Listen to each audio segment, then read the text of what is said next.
우리 하나님 말씀 역대하 7장 13절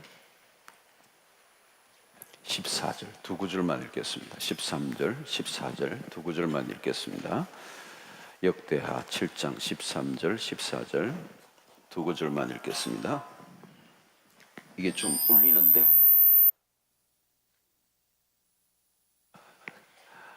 두 구절 우리 함께 읽겠습니다. 시작. 혹 내가 하늘을 닫고 비를 내리지 아니하거나 혹 메뚜기들에게 토산을 내 백성 가운데 유행할 때에 내 이름을 일컬는 내 백성이 그들의 악한 길에서 떠나 스스로 낮추고 기도하여 내 얼굴을 찾으면 내가 하늘에서 듣고 그들의 죄를 사하고 그들의 땅을 고칠지라. 아멘. 오늘은 우리 장애인 주간입니다. 장애인 주일로 지키고 우리 교회 또 장애인들이 많이 계시는데 우리 평소에 좀 관심을 많이 가지시고 또 장애인들과 함께하는 그런 공동체가 되도록 여러분들이 많이 관심을 가지시고 우리 주변에 좀 불편하시고 또 여러 가지 장애를 갖고 있는 분들에 대한 따뜻한 배려, 관심, 사랑, 또 섬김, 또 도움이 자청하시고 그렇게 하면 좋겠고 또 장애인들이 불편해하지 않도록 우리가 최선을 다해 섬기는 그런 미덕을 좀 드러내면 좋겠습니다. 주차 공간에 특별히 또 이렇게 우리 장애인 주차 공간에 어디 가시든지 대시 마시고 이렇게 오히려 이렇게 기꺼이 섬기는 그런 은혜가 있으면 좋겠습니다. 우리 어떻게 옷이 다 젖어서 어떡해요? 이 안에 내 티 하나 있는데 이 뒤에 가면 그거 젖어가지고 대단해요. 멋있어요. 땀 흘리면서 찬양하는 얼마나 멋있어, 그죠? 안 멋있어요?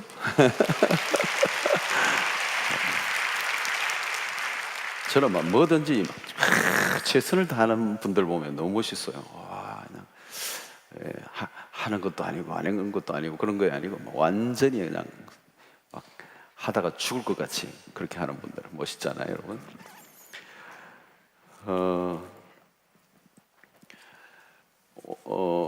여러분 우리가 어떤 문제가 일어나면 그 문제에 대한 원인을 찾으려고 노력을 많이 합니다. 사실 그게 굉장히 중요하죠. 어떤 문제가 일어났을 때 그 문제의 그 원인이 뭐냐, 왜 이런 문제가 일어났느냐, 왜 이런 사건이 일어났느냐, 왜 이런 고통이 일어났느냐, 그 원인을 찾아야죠. 그 원인을 정확하게 찾는 작업이 굉장히 중요해요. 사실 병이 났어도 병원에 가면 그 원인이 뭐냐, 그냥 어떤 아픈 부분을 이렇게 치료해 주는 걸로 끝나면 안 되죠. 요즘 여러분 암 같은 게 참 무서운 게 뭐냐면 어떤 사람은 여기에 까만 점이 있었어요. 근데 그게 계속 피부과 가가지고 자꾸 했는데도 이게 조금 낫는 듯 하다가 또 안 낫고. 근데 이게 사실 피부과 끝에 문제가 아니라 안에 문제예요. 그 안에 세포의 문제인데 끝에만 자꾸 발랐던 거죠. 근데 실제적으로는 암인 거예요, 피부암. 그 안쪽에서 세포가 죽어가고 있는데 겉에만 자꾸 연고만 발라. 실제적으로 있었던 일. 그러니까 원인을 정확하게 확인하는 작업이 필요해요. 의사 중에 명의는 어떤 분이 명의인가 하면 진단을 잘하는 사람이에요. 병을 정확하게 알아내는. 어떤 표피적인 문제만 아니고 근원적인 문제를 찾아내는 사람. 여러분 카운셀러든 의사든 또 아니면 어떤 기업 컨설팅을 하든 실패의 원인, 사고의 원인, 그 문제의 근원적인 문제를 찾아내는 것입니다. 그런 관점에서 여러분 우리가 성경에서 그런 것들을 참 많이 발견할 수가 있는데 우리 세상은 표피적인 접근들을 많이 하죠. 그래서 사실 그 어려움이 반복되는 것입니다. 오늘도 여러분들이 우리의 삶에서 어떤 어려움들이 반복되고 있다면 그 반복되는 이유는 근원적인 문제의 그 원인을 우리가 모른 채 표피적으로 그 문제를 다루고 너무 가볍게 다뤘다. 자기 관점에서 원인을 찾으면 안 되죠. 그 문제에 대한 근원적인 해답이 어디에 있는지 찾아야 되죠. 그래서 오늘 그런 관점에서 오늘 이 본문을 좀 살펴볼 수가 있습니다. 오늘 13절에 보면 이런 말씀이 있습니다. 혹 내가 하늘을 닫고 비가 내리지 아니하거나 혹 메뚜기들에게 토산을 먹게 하거나 전염병이 내 백성 가운데 유행하게 할 때에 여기에 제일 눈에 띄는 말씀이 뭐냐면 내가 하늘을 닫고 라고 하는 부분입니다. 하늘을 닫고, 아까 하늘문 여소서, 하늘문이 하늘이 닫힌다는 거. 여러분, 이 하늘이 닫힌다라고 하는 것이 닫힐 때 어떤 일이 일어나는가 하면 성경에는 주로 오늘 여기도 보니까 비가 내리지 않는다. 기근이죠, 기근. 메뚜기들에게 토산을 먹게 하거나, 이것도 역시 농산물들이 수고했는데 어떤 메뚜기 떼들이 다 그것을 먹어버렸다. 이것도 어떤 농작물의 문제도 있겠지만 이것에 대한 이런 메뚜기 떼가 어쩌면 적들에 의해서 우리 공격을 받아서 우리에 있는 것을 빼앗기는 것들을 의미할 수도 있어요. 전쟁을 얘기할 수도 있어요. 전쟁이라든가 그 다음에 전염병. 성경에 나오는 가장 무서운 하늘이 닫힐 때 일어나는 현상 중에 하나가 기근과 전쟁과 전염병이에요. 온역이라고 하긴.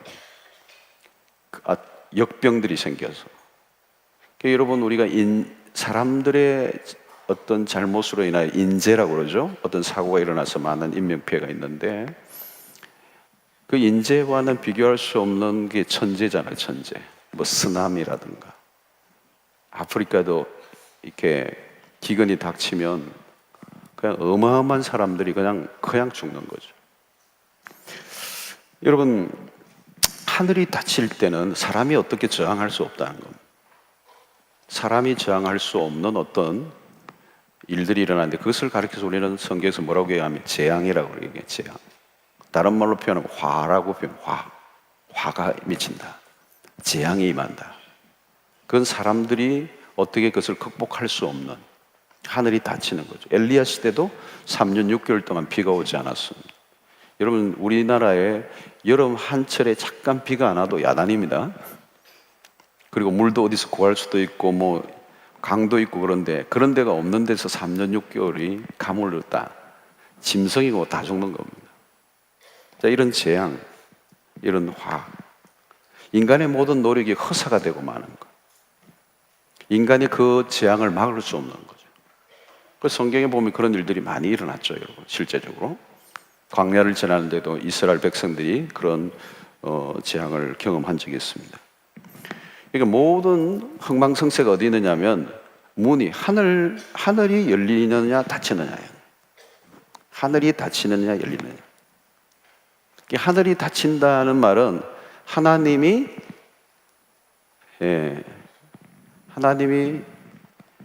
우리의 삶에 어떤 심판을 임하시는 것이고, 하늘이 열린다는 말은 하나님이 우리의 그 심판을 멈추고 하나님의 축복들이 임하는 것이죠. 사람의 어떤 노력과 그것과 상관없이 일어나는 일입니다. 자, 그런데 이 하늘이 닫힌 이유가 뭐냐면 오늘 14절에 해답이 있는데요. 내 이름으로 일컬은 내 백성이 그들의 악한 길에서 떠나 스스로 낮추고 기도하여 내 얼굴을 찾으면 내가 하늘에서 듣고 그들의 죄를 사하고 그들의 땅을 고칠지라. 자, 여기에서 주목해야 되는 대목은 뭡니까? 내 이름으로 일컬은 내 백성이 라고 하는 부분입니다. 내 이름으로 일컬은 내 백성이 그들의 악한 길에서 떠나 스스로 낮추고 기도하여 내 얼굴을 찾으면 내가 하늘에서 듣고 그들의 죄를 사하고 그들의 땅을 고칠지라. 그 말은 뭡니까? 하늘이 닫히게 된 요인을 누가 제공했느냐 하면 내 이름으로 일컬은 내 백성이라는 거예요. 예수를 안 믿는, 하나님을 알지 못하는 사람들의 죄악이나 타락 때문에 하나님이 하늘문을 닫는 게 아니고 내 이름으로 일컬은 내 백성이 죄를 지을 때. 여러분, 여기서 표현이 뭡니까? 내 이름으로 일컬은 내 백성. 내 이름이 누굽니까? 여호와의 이름. 여호와의 이름을 가지고 있는 그 이름으로 일컬는 백성들, 하나님의 백성들이 죄를 지으면 하나님이 가만두지 않는다. 왜 그렇습니까, 여러분? 하나님의 명예 때문에. 성경에서 우리가 늘 주목해야 될 부분이 하나님의 명예, 하나님은 당신의 그 명예로움을 지키시는 분이죠. 하나님은 당신의 영광, 그 이름의 그 영광을, 명예를 지켜가시는 분이에요. 어떤 경우에도 지키세요. 하나님의 당신의 이름이 땅에 떨어지는 걸 원치 않으세요. 그러니까 그게 성경 전반에 나오는 아주 중요한 띠임 중에 하나예요. 둘 중에 하나예요. 우리는 여호와의 이름을 우리에게 떼버리든지 회개하고 죽기로 돌아가든지 둘 중에 하나예요. 여호와의 백성의 이름을 가지고 죄를 범하고 있으면 안 된다는 거예요. 오늘 우리가 신자도 마치 신자라고 하는 이름을 떼버리든지 떼버리고 그냥 살든지 아니면 붙이고 산다면 결사적으로 회개하고 죄로부터 떠나야 된다는 거예요. 편리할 때는 하나님 이름을 붙이고 유리할 때는 불리하면 떼버리고 하는 그런 이름이 아니라는 거예요. 하나님의 백성됨의 그 책임이 책임. 그러니까 하나님이 항상 당신의 그 하늘을 닫고 열고의 문제는 언제나 당신의 백성들과 긴밀하게 연결되어 있다. 왜 여러분 하나님이 여기 이렇게 하나님의 백성에 관심을 갖습니까? 하나님은 예수 안 믿는 사람들이 뭐 어떻게 살든지 세상에 사는 그 세상은 그냥 살다가 그렇게 심판하고 끝나지만 하나님의 관심은 하나님의 백성들이 하나님의 이름으로 살아서 하나님의 백성을 통하여 그 땅에 하나님의 복이 흘러가도록 하시는 거예요. 하나님이 당신의 이 세상을 축복하기를 원하시는 방식은 하나님 당신의 백성들을 통해서 한다는 거예요. 그게 여러분 창세기 12장에 아브라함에게 나온 약속이잖아요. 아브라함에게 내가 너로 말미암아 모든 족속이 복을 받을 것이다. 너로 말미암아 모든 족속이 복을 받을 것이다. 너로 통해서 너를 도구로 삼아서 세상에 복이 흘러간다는 거예요. 항상 하나님의 방식은 당신의 백성들을 통해 여러분 이스라엘을 선택하신 목적도 마찬가지. 이스라엘이라고 하는 그 백성을 통하여 세상에 복을 주시기 위한 천하 만민의 복을 나누어 주기 위한 통로로 삼았다. 오늘날 신약의 교회가 이스라엘 아닙니까? 오늘 교회를 통하여 이 세상에 복을 흘려보내는 통로로 우리를 부르셨다. 오늘 여러분 우리가 학교에 있든지 직장에 있든지 내가 하나님의 복의 통로로 살지 않으면 그 있는 직장과 학교에 있는 다른 사람이 복을 받을 재간이 없어요, 여러분. 우리를 그 도구로 통로로 삼으셨다. 그런데 이 통로로 하나님의 도구로 축복의 그 통로로 흘려보내야 될 내가 죄에 빠져 있다면 하나님의 하늘문을 닫아버리신다. 아무 일이 일어날 수 없는 거죠. 아무 일이 일어날 수 없어요. 그러니까 하나님은 집요하게 관심이 어디 있느냐 하면 하나님 당신의 백성들의 관심입니다. 내 이름으로 일컬는 내 백성이. 그러니까 여러분 소돔과 고모라를 보세요. 소돔과 고모라의 그 땅이 그 동성애로 뭐 완전 그야말로 완전히 다 오염된 도시잖아요. 그런데도 하나님이 나중 그 심판을 계속 미루시죠. 그리고 아브라함의 기도 속에서 의인이 10명만 있어도 내가 그 땅을 멸하지 않겠다. 하나님이 기회를 주시는 거죠. 누구에게 기회 주셔요? 하나님의 백성들에게 기회를 주셔요. 여러분 오늘 이 땅의 이 모습들이 보면 우리 모든 것들이 그리스도인들이 우리 신자가 됨이라고 하는 것은 굉장히 놀라운 특권이지만 또 다른 하는 것은 굉장히 무거운 책임을 갖고 있는 거예요. 굉장히 무거운 책임을 갖고 있는 거예요. 오늘 역대기서를 보면 백성들이 좌절과 패배감에 젖어 있을 때 이스라엘에 대한 회복의 메시지를 오늘 14절에 해주는 거예요. 이 14절이 역대기서의 핵심 구절이에요. 우리가 굉장히 많이 알고 있는 본문이 오늘 14절이잖아요.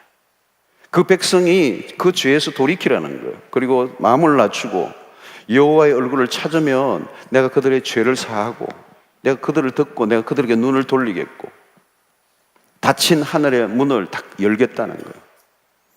그래서 하나님의 항상 관심은 뭐냐면 당신의 백성들의 영적인 회복이에요.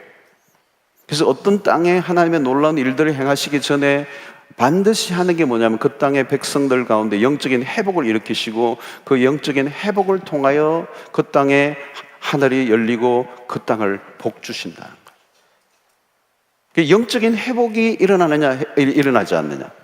근데 그 영적인 회복이 일어나는 가장 그 회복의 방식이 뭐냐? 회개라고 하는 거예요. 회개. 오늘 이 14절은 전체적으로 보면 회개가 repentance, 회개를 주제로 하는 거예요. 악한 길에서 떠나 스스로 낮추고 내 얼굴을 찾으면 내가 하늘에서 듣고 그들의 죄를 사하며 그 땅을 고칠지라. 관건은 돌이키는 거라는 거예요. 돌이키는 거예요. 근데 여러분, 오늘 여기에서 표현이 이런 표현이에요. 그들의 죄, 악한 길에서 떠나. 그래서 악한 길에서. 여기서 악한 길이라고 하는 말의 표현 속에는 뭐가 있느냐면, 이 악한 길이라고 하는 것은 하루아침에 만들어진 게 아니라는 거예요. 오랜 세월 동안 만들어진 거예요. 길이라는 게 여러분 그렇지 않아요. 많이 세월 속에서 만들어진 거예요. 이거 말은 뭡니까? 그 백성이 이미 악에 익숙해져 있다는 거예요. 죄를 살아가는, 죄된 삶을 살아가는 게 익숙해 있다는 거예요. 여러분, 죄에 익숙해진다는 것은 굉장히 무서운 겁니다. 죄가 모든 것을 망가뜨리는 주범이잖아요, 여러분. 그런데 그 죄에 내가 익숙해져 있다는 거죠. 익숙해지면 뭐가 찾아와요? 불감증이 찾아옵니다. 죄에 대한 불감증. 못 느껴요. 죄라고 여기지를 않아요. 죄라고 여기지 않으면 죄에 대한 회개를 할 수 있을까요? 못하죠. 익숙해져 있다는 거. 죄를 죄로 느끼지 못하면 어떻게 됩니까? 죄에 대해서 대담해집니다. 하나님의 은혜가 임할 때는요, 작은 죄도 내가 견딜 수 없어요. 회개하지 않고는. 근데 이 죄에 대해서 익숙해지기 시작하면 어떻게 하죠? 나중에는 대담해집니다. 여러분, 다윗이 바세바 사건에서 일어나는 그 과정에 사무엘하 11장 이렇게 보면요, 처음에 작게 시작했는데 나중에 보면요, 이 다윗이요, 그렇게 감수성이 예민한 영적인 사람이라고 여겨지지 않을 만큼 굉장히 죄를 짓는데 가감해요.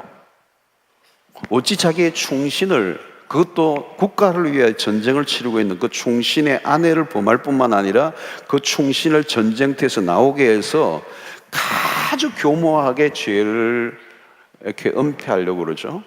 안 되니까 나중에 최전선에 완전히 내몰아가 사람을 죽여버리잖아요. 그러니까 여러분, 이 죄에 대해서 익숙해지기 시작하면 죄를 죄로 여기지 않아요. 이게 무서운 겁니다, 여러분. 처음에는 바들바들 떨었는데 그 죄가 이제는 아무렇지도 않게 되는 거예요. 대담해지는 거예요. 아주 스피디가 대단해. 이 죄를 짓는 속도도 대단하다고.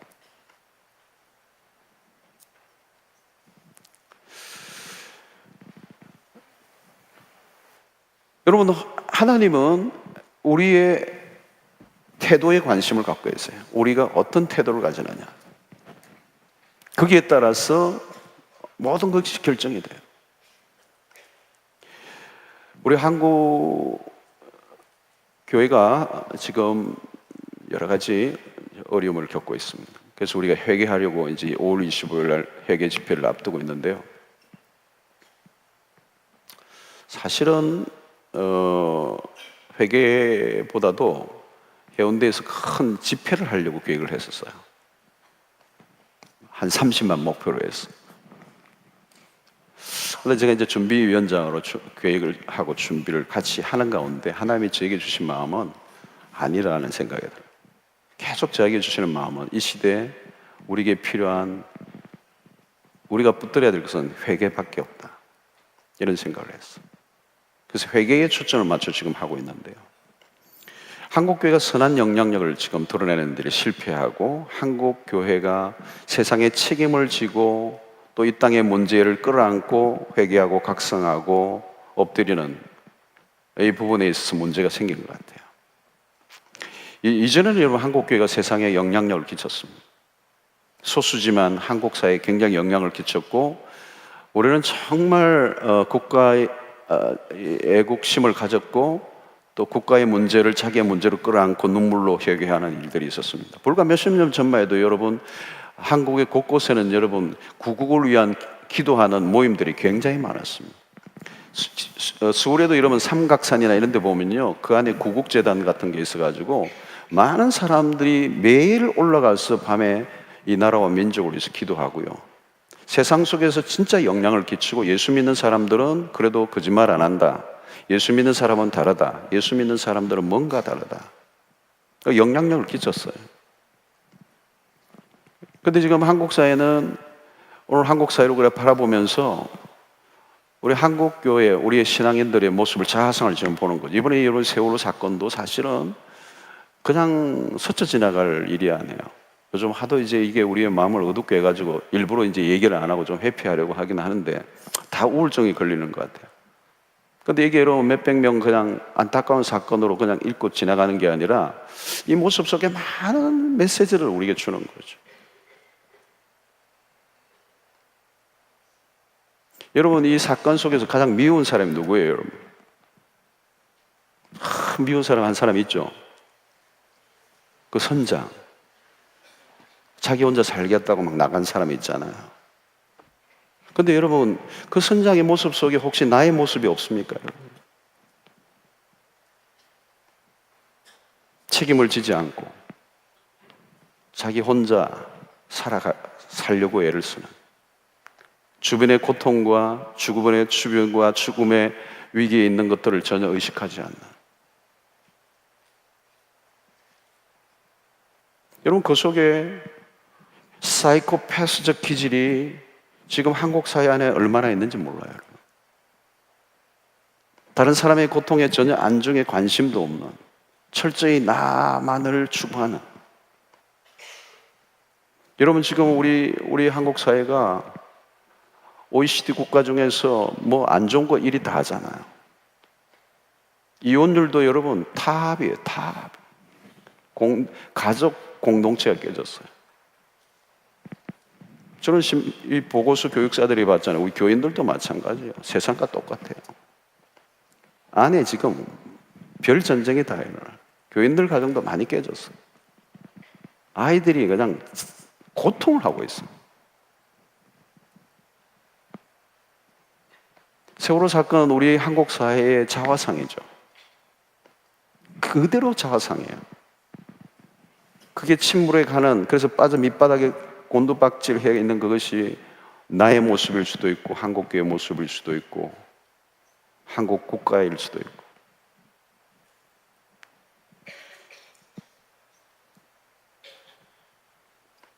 가정이 해체됐어요. 가치관이 완전히 무너졌어요.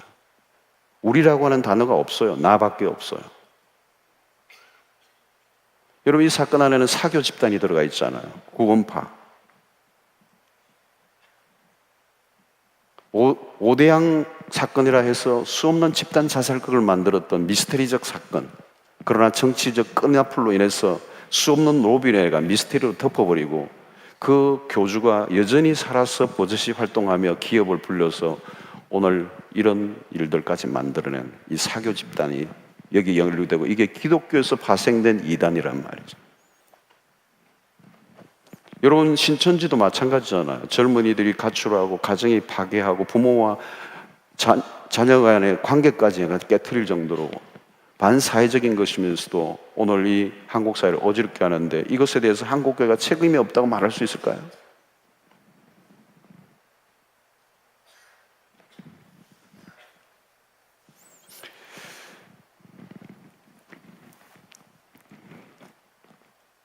이 생명 경시의 문제, 우리가 너무도 사람의 인명을 우습게 여기는 경우가 많아. 우리 한국은 보니까 한두 명 죽는 거는 뉴스감도 잘 안 돼요. 그냥 그냥 자막 처리하는 거예요. 제가 있었던 호주는요, 정말 그랬던 것 같아요. 사람 한 명 죽으면 죽는 일이 별로 없어요, 여러분. 사람이 죽는 일, 어떤 사고로 죽는 일이 별로 없다니까. 이런 대형 사고는 제가 20년 있으면서 본 적이 없어요. 기억이 없어요. 여러분, 한 명의 생명이 천하보다 귀하잖아요. 그런데 우리는 지금 완전히 무디어져 있어요. 생명 경시. 여러분, 우리가 이런 집단적 이런 사회 속에서 극단적 이기주의, 우울증과 이런 정신적 질병이 아예 어른을 것 없이 전염병처럼 돌고 있잖아요. 여러분, 오늘 이런 세상 속에서 그리스도인들이 이 세상의 한가운데서 방관자적 태도를 가진다는 것 자체는 악한 길에 들어서 있는 거나 마찬가지입니다. 죄를 죄로 여기지 못하고 불감증에 빠져 있는, 그리고 여기에 대한 어떤 책임도 느끼지 않는 삶의 모습들을 우리가 보게 되는 거죠.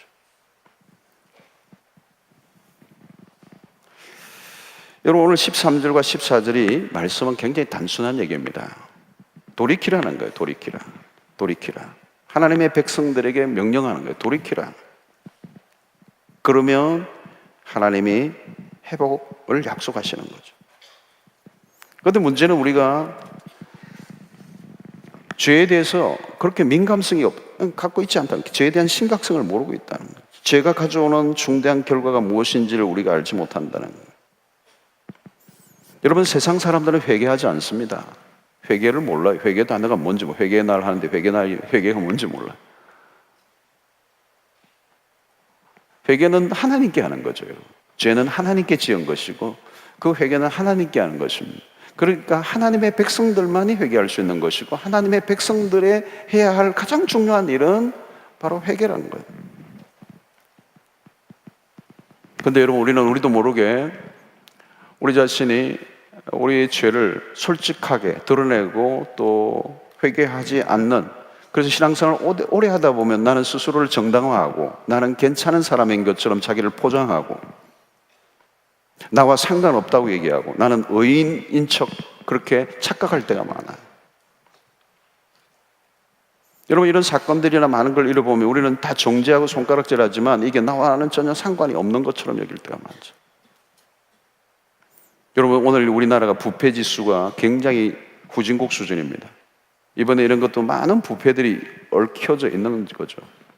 여러분, 이 세상에 이렇게 부패하고 불의가 판을 치는 이 세상 속에서 우리가 느끼는 건 뭡니까? 그리스도인들이 그리스도인의 역할을 하지 못했던, 빛과 소금의 역할을 감당하지 못했던,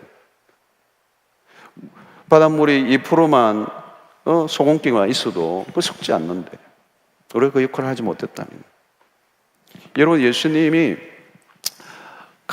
현장에서 가늠하다 붙잡혀온 여인을 향하여 사람들이 돌을 던져 죽이려고 할 때 예수님이 그랬죠. 죄 없는 자가 돌로 쳐라. 여러분, 이 메시지 속에서 주님이 하시고자 하는 의도는 뭐냐면 그 시대의 바리새인들에게 하는 말이에요. 자기들은 의인인 것처럼 여기면서 현장에서 가늠하다 붙잡힌 그 여인을 죄인으로 몰아가고 죽이려고 할 때 너희들이 돌로 쳐서 이 여인을 죽이려고 하지만 너희들에게는 이 가늠하다 현장에 붙잡힌 이 여인보다 더 큰 죄가 있지 않느냐.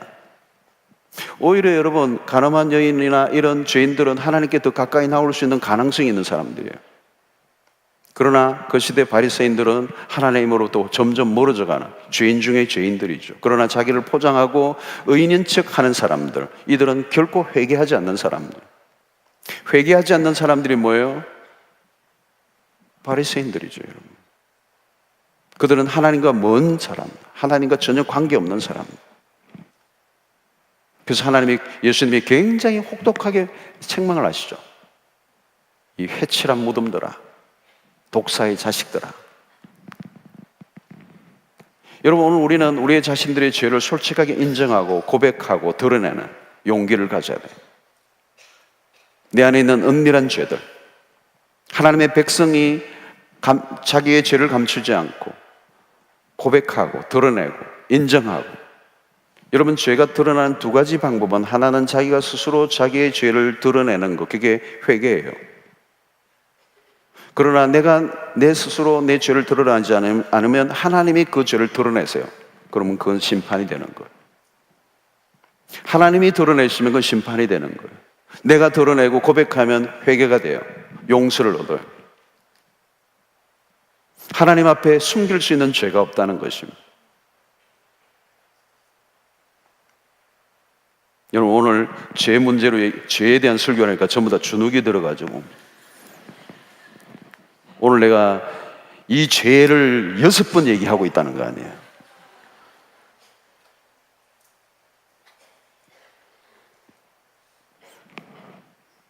여러분, 오늘 주변에 죄 얘기 안 해요. 여러분, 죄 얘기를 들을 수 없어요. 여러분, TV에 틀고 어디 뭐 기독교 설교 많이 들어봐요. 죄 문제 이제 잘 안 해요. 외국 목사님들 설교 뭐 좋은 설교들 굉장히 많은데 몇 분 외에는 죄 문제 안 건드려요. 이모징 처치 교회나 뭐 많은 뭐 이런 오늘날의 경향이 뭐 죄라는 단어를 쓰지 말라고 그래요. 목사님들이 죄라는 단어를 쓰지 말라고 그래요. 괜히 그것을 죄책감 느끼게 만들고 마음을 불안하게 만들고 사람을 굉장히 억압하지 말라는 거예요. 마틴 로이 존스 목사님 이런 분들이 죄를 너무 극단적으로 몰고 가서 문제가 있다고 얘기하는 거예요. 여러분, 로버트 슐러 목사님 이제 뭐 그 교회는 파산해버렸지만 그 교회가 죄 얘기를 안 한 교회입니다. 사람들에게 굉장히 멋있는 얘기, 성공과 형통과 자상의 그냥 아주 그냥 부드러운 얘기들을 많이 했는데 어떻게 돼서 교회 문 닫았어요. 여러분, 성경의 관점은 달라요. 죄 문제를 다뤄요. 끊임없이 추적하세요. 하나님은.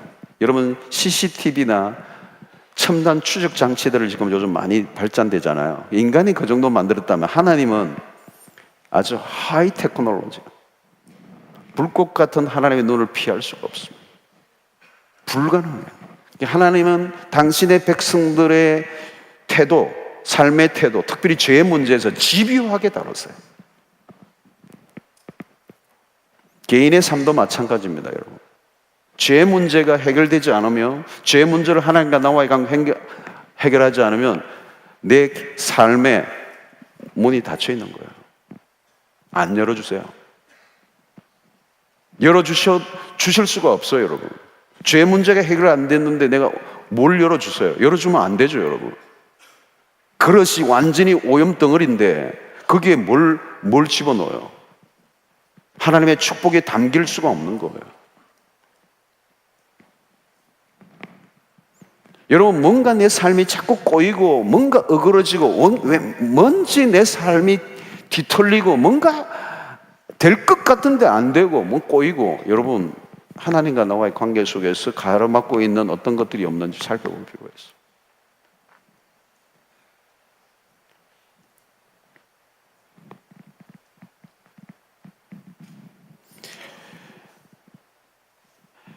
오늘 회개해야 될 것들에 대해서 이제 여기에 세 가지 얘기하는데, 악한 길에서 떠나라 그랬어요. 악한 길에서, 너희 악한 길에서 떠나라. 현재 악한 일을 행하는 그 위치에서 떠나라는 거죠. 그건 각자 다를 수 있겠죠. 그러나 이 시대를 바라본다면 그 이스라엘 백성들 안에 있는 우상들, 아마 여러분 오늘 우리의 가장 큰 화두가 있다면 우상이에요. 우상. 이 회개를 앞두고 우리가 하나님이 우리를 다루시는 것은 한국교회 안에 있는 우상에게 주목하세요.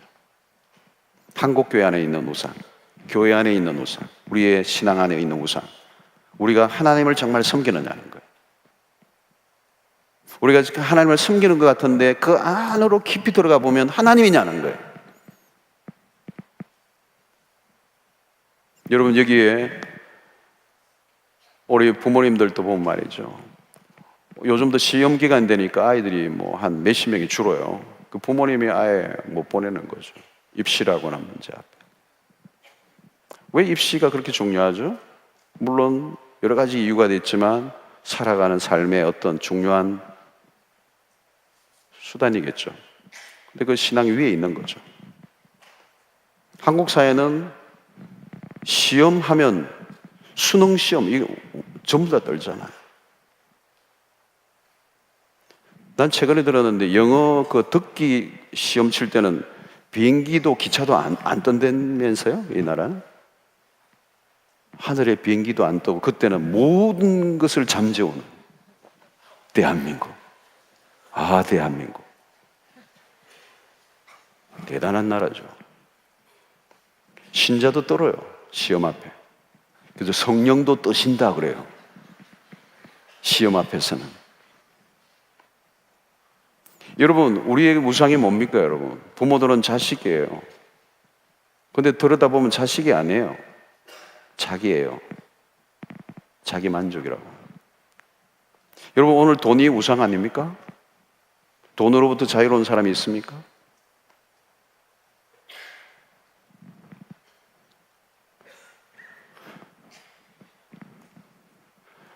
우상이에요, 우상. 근데 그 우상의 한가운데는 뭐가 있는 거예요? 나라고는 우상이에요. 자아 숭배예요. 결국은 자기를 숭배하는데 그 자기 숭배의 끝은 뭐예요? 자기의 만족이잖아요. 그게 쾌락주의예요. 그게 어디로 갑니까? 성적인 방종으로도 갑니다. 그래서 이스라엘 백성들에게 늘 따라붙는 두 가지는 항상 같이 따라오죠. 우상 숭배와 행음, 성적인 타락이에요. 가나안에 들어갔던 이스라엘 백성들이 그 땅의 물질적 풍요, 하나님이 허락하신 젖과 꿀이 흐르는 그 땅에 들어가자 그 땅 안에 있는 도시 문명 안에 있는 그 화려함, 번영의 신, 바알과 아세라의 풍요의 신. 여러분, 그 바알과 아세라 신은 성적인 타락의 극치를 긋고 있던 문화가 그 안에 있어요.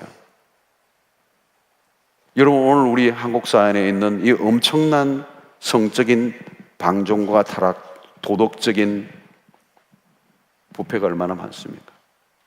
그 한가운데는 뭡니까? 자기를 만족시키려고 하는 자기 우상.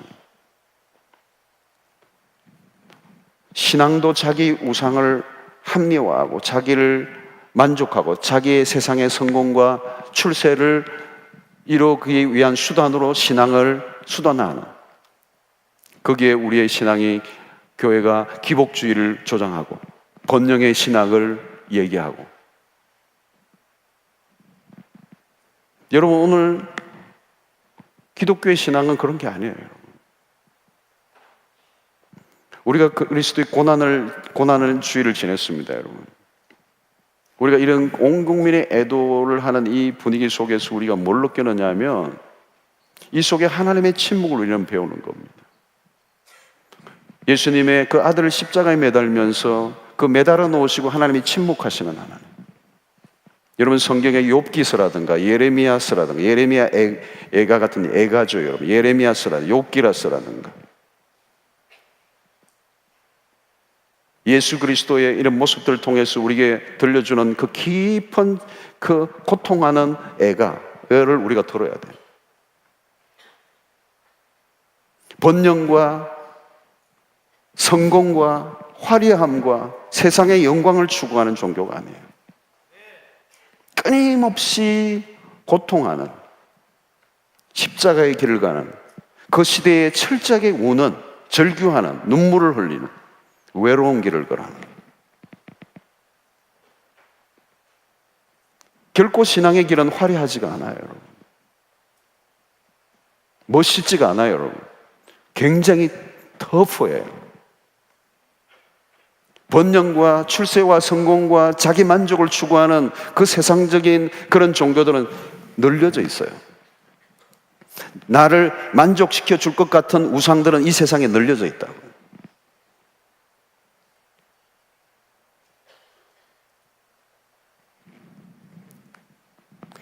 악한 길에서 떠나라는 거예요. 배교적 삶이죠. 우상숭배, 자기숭배, 자기의 만족을 추구하는, 그리스도의 십자가와 그 고난의 길을 따르기보다는 자기 스스로를 만족하고 자기 도취에 빠져있는, 자아 실현과 자아 도취에 몰두하고 있는 인생들. 거기에는 하나님이란 존재는 없어요.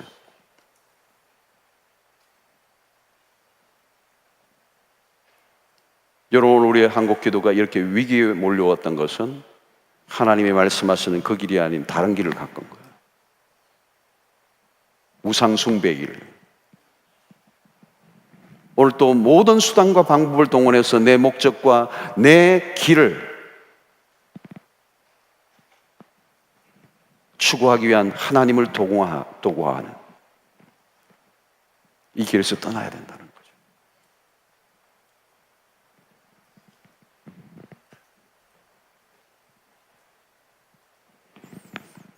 우상숭배가 있는 곳은 여러분 쾌락이 있어요. 같이 자기라고 하는 우상을 섬기기 위해서 끊임없이, 여러분 오늘날 돈의 문제로부터 우리가 자유롭지 않으면 여러분 우리의 신앙생활은 늘 딜레마예요. 돈 문제예요. 맘몬이라고 하는 신을 섬기면서. 그래서 예수님은 하나님과 재물을 겸하여 섬길 수 없다고. 치열한 싸움이에요. 저는 이런 질문 앞에 나 자신을 질문해 보죠. 그리고 오늘 제가 목회하는 이 성도 회중들 안에 얼마나 이 맘몬의 신으로부터 자유로운 사람이 과연 몇 명이 될까? 우상을 한 중심에 갖고 있는 우리가 우상을, 하나님이 아닌 것들을 내가 붙잡고 있는 동안에 우리의 예배를 하나님이 받으실까?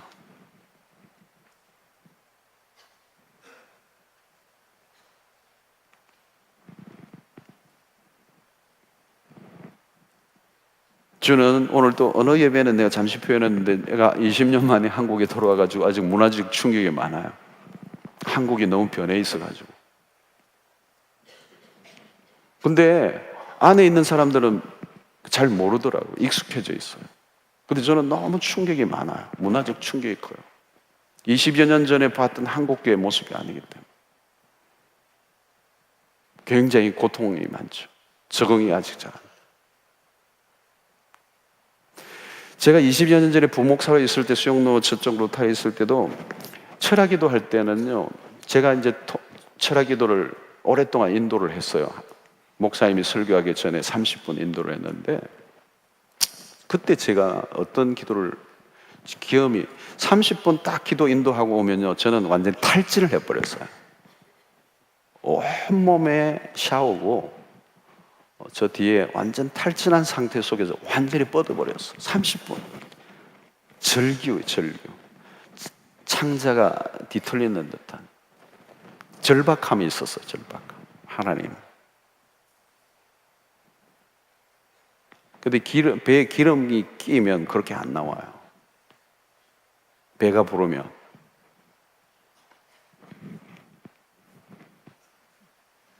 이러다가지.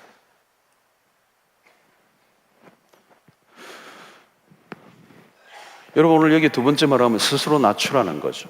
낮추라. 하나님이 가장 싫어하는 게 교만이잖아요.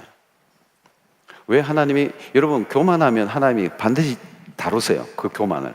여러분 오늘 이 자리에 오신 분들, 여러분 일평생 하나님, 내가 스스로 날마다 낮추기를 원합니다. 내가 교만하지 않게 해달라고. 이렇게. 교만은 무서운 겁니다. 여러분, 하나님이 교만한 자는 반드시 다루세요.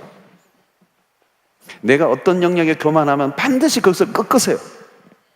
왜냐하면 그 교만이라고 하는 것은, 그 교만은 그곳에 하나님이 없어요. 하나님의 자리에 나를 올려 세우는 게 교만이거든요. 그 하나님이 어떻게 봐주세요? 못 봐주죠. 봐줄 수 없어요. 무서운 병입니다, 여러분. 이 교만도 특징이 뭐냐면 내가 모르고 교만해져 가는 거예요. 영적으로 굉장히 민감하지 않으면 내가 교만한 줄 몰라요. 그러니까 이게 나병과 같아요. 자기도 모르게 죽는 거죠. 여러분 오늘날 물질적 풍요가 가져온 게 뭐예요, 여러분?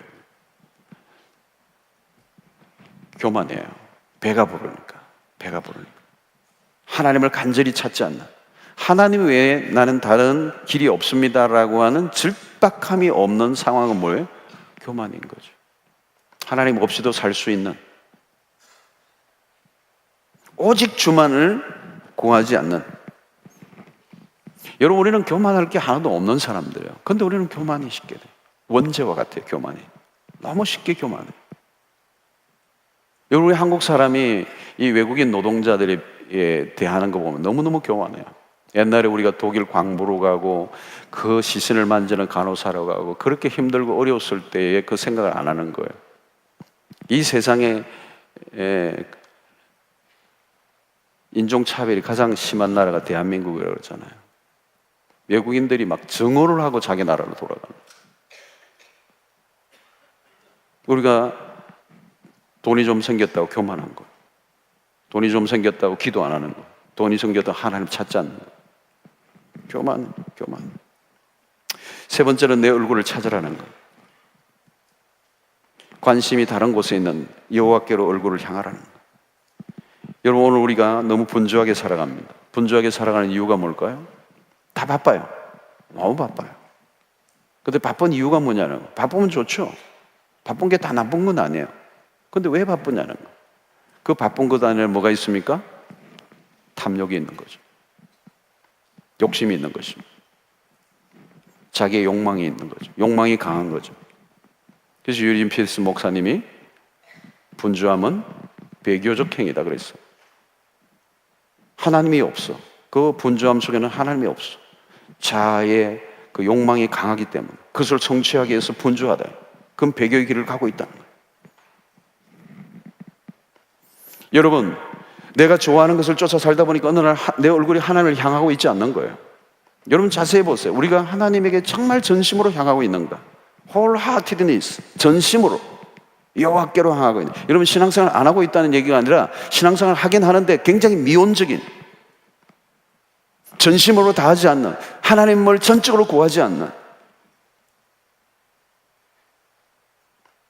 어떤 사람은 이런 신앙이 기독교가 하나의 자기의 취미 활동의 하나의 영역으로 그냥 한 번 일주일에 한 번씩 교회 가주는 정도.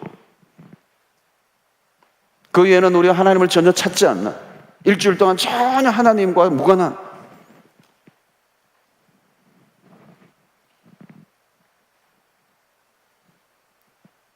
어떤 분은 기도를 하는데 하도 자주 안 만나니까 하나님께 기도할 말이 없어. 안녕하세요 하고 나니까 할 말이 없더래요. 안녕히 계세요.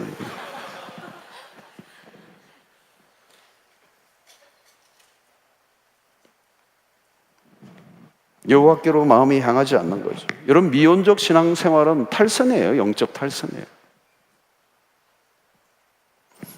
오늘날 여러분 우리가 우리가 영적인 집중력을 가지고 살아간다는 게 너무 어려운 시대를 살고 있어. 우리의 관심을 빼앗아가는 것들이 너무 많아진 거예요. 하나님께 집중하고 하나님을 전심으로 향하는 우리의 마음이 없어진 거죠. 살았다는 이름은 있지만 이미 죽은 자와 같은. 여러분 신앙생활이 그렇게 쉬운 게 아니잖아요. 한순간에 우리는 배교할 수 있는, 우리의 얼굴을 여호와께로 향하지 않고 등을 돌리는.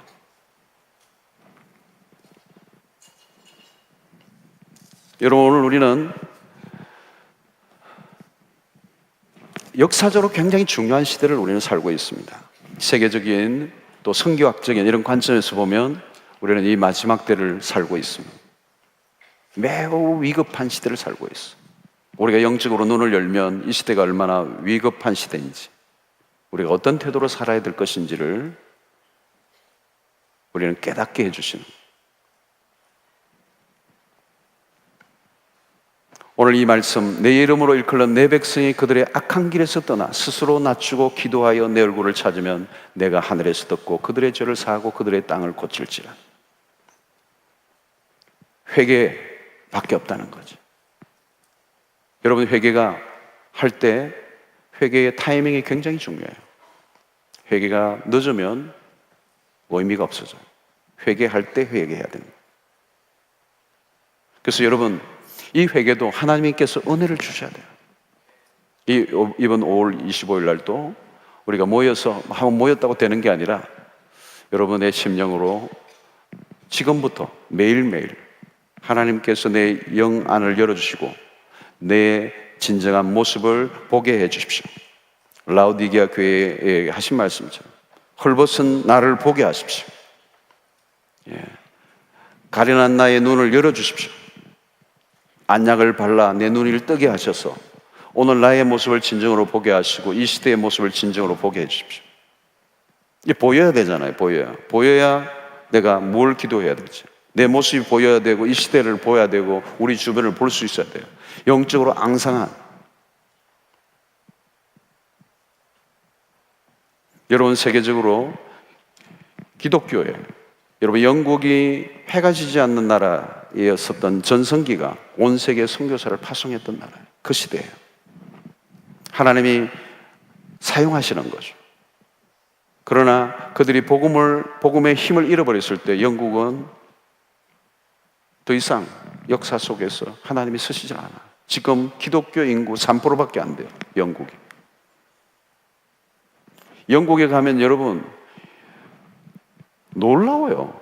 곳곳에 순교자들이, 곳곳에 하나님의 사람들이, 곳곳에 기독교의 부흥의 흔적들이 어마어마하게 많아.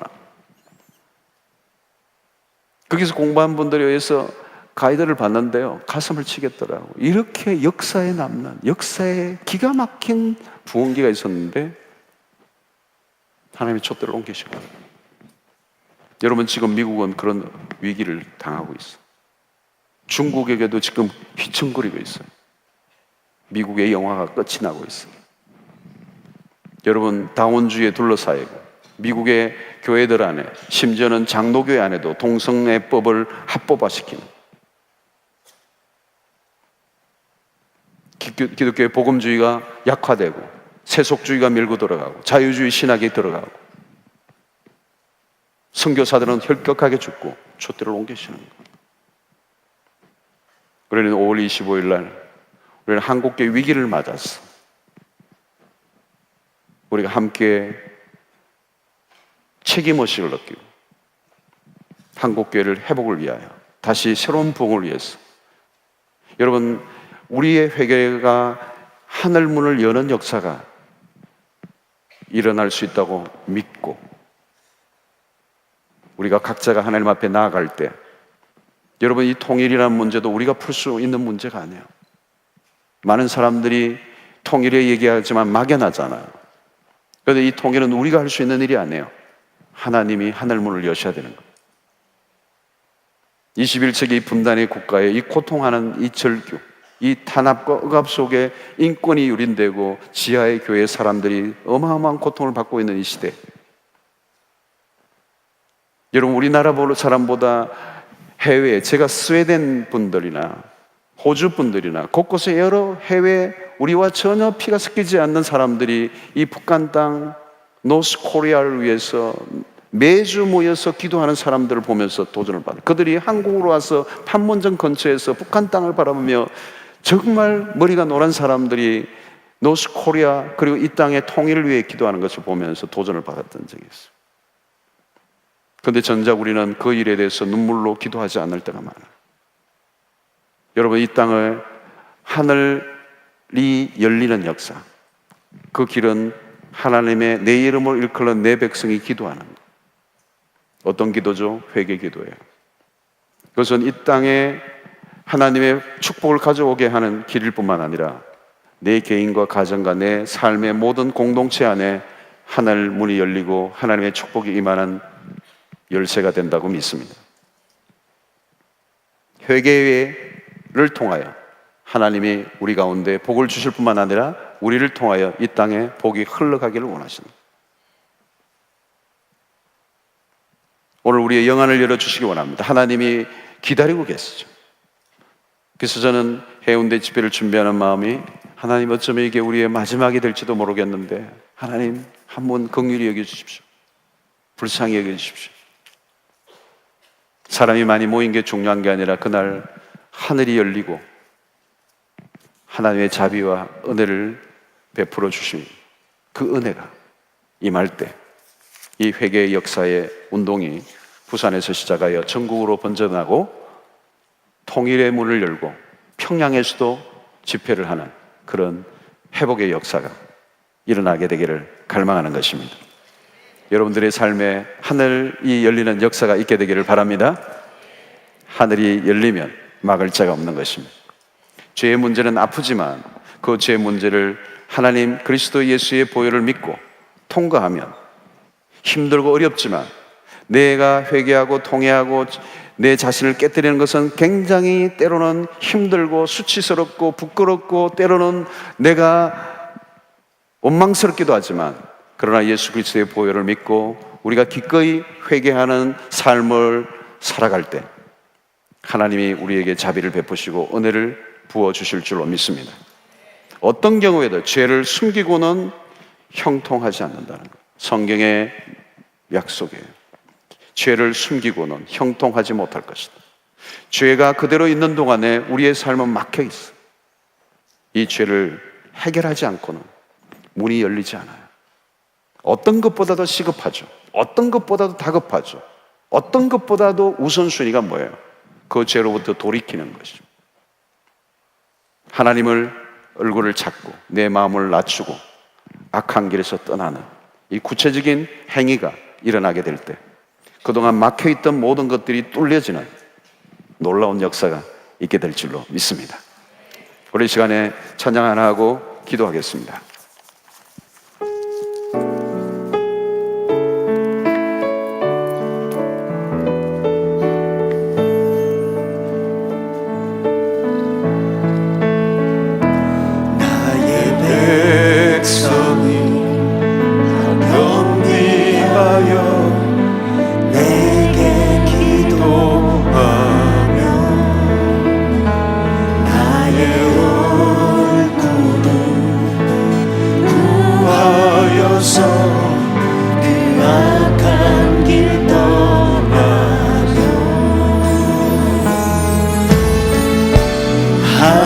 하늘에서 듣고 죄를 사하며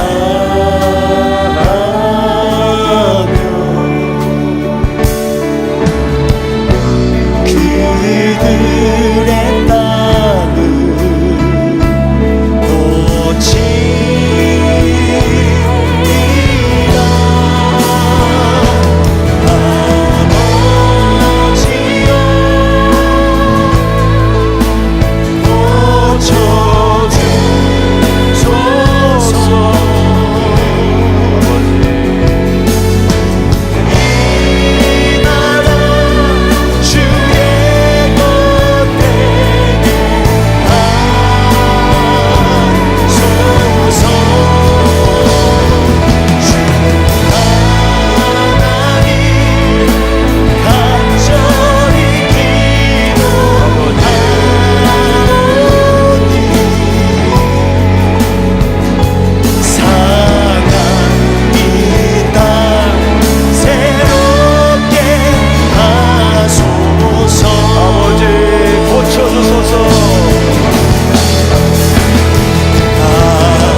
세월호 참사로 온 국민이 고통하고 있습니다. 이 일은 일이 재발되지 않기를 원하지만 어쩌면 이 나라에 이대로 간다면 또 어떤 일이 일어날지 모르는 불안하고 어두운 세상, 타락과 불의가 부패가 어디까지 뻗쳐 있는지 알 수 없을 만큼 깊이 박혀있는 이 땅, 어쩌면 그 침몰하는 그 배 안에 여러분, 예수님이 그 시대 속의 불의와 모든 것 한가하지 않고 결국은 그 불의에 십자가에 못 박혀 죽으셨죠.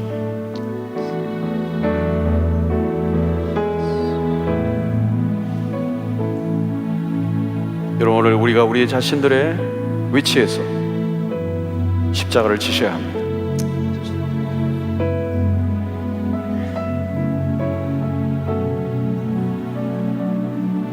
우리의 죄를 자세히 들여다보면 우리 이 땅의 어두움의 모습들 안에 우리가 빛이 되지 못했고 소금이 되지 못하고 우리가 의로운 삶을 살지 못하고 세상과 똑같은 삶을 살았고 우리 안에 있는 이기주의와 개인주의와 나만을 생각하는 사이코패스적 기질이 우리에게 없다고 말할 수 없어. 탐욕과 욕망에 우상숭배와 우리의 거짓된 우리를 종교적으로 포장했던 그 모든 껍데기를 벗겨버리고 정직하고 진실하게 하나님 앞에 나아가 오늘 여기 앉아있는 우리만이라도 하나님의 백성으로서 온전히 돌이키기만 한다면 하나님은 긍휼을 베풀어 주실 줄로 믿습니다. 소돔과 고모라의 의인 10명이 없었어요. 10명이 없어서 그 땅을 심판하셨어요. 하늘문을 여는 길은 우리에게 맡겨져 있습니다. 하늘문을 여소서. 하나님, 내가 있는 그 죄악된 길에서 돌이키기를 원합니다. 여러분, 죄의 문제는 하나님은 반드시 다루십니다. 죄를 간과하지 않습니다. 죄에 대해서 얼마나 집요하신가를 보여주신 게 십자가 사건이에요. 우리가 회개하기를 원하세요. 진정한 회개. 하나님의 은혜를 주셔서 진정으로 회개하며 우리가 통해 자복할 때 저는 미쁘시고 오르사 모든 불의에서 우리를 깨끗하게 하실 것이고 우리의 삶에 하나님이 회복을 그 땅을 고칠지라 우리의 삶에 깨어지고 망가진 원인 모를 반복된 실패와 고통들이 그 저주의 고리들이 끝이 나고 하나님의 놀라운 은혜 속에서 우리를 복 주시고 우리를 통하여 이 땅에 복을 흘려보내기를 원하시고 이 땅이 고통하지 않고 우리 때문에 이 땅이 평안을 얻는 그런 역사가 있게 될 줄로 믿습니다.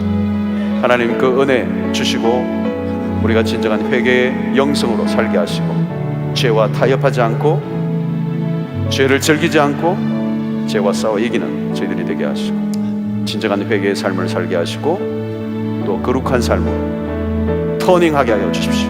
불의를 내가 품고 있지 않게 하시고 날마다 그리스도의 십자가 앞에 나아가는 결단이 있게 하여 주시옵소서. 오히려 해운대 집회에도 큰 은혜를 주셔서 이 민족 교회가 새로워지는 기회가 되게 해 주십시오. 주여, 거기에 외치고 기도하다가 들어가겠습니다. 주여.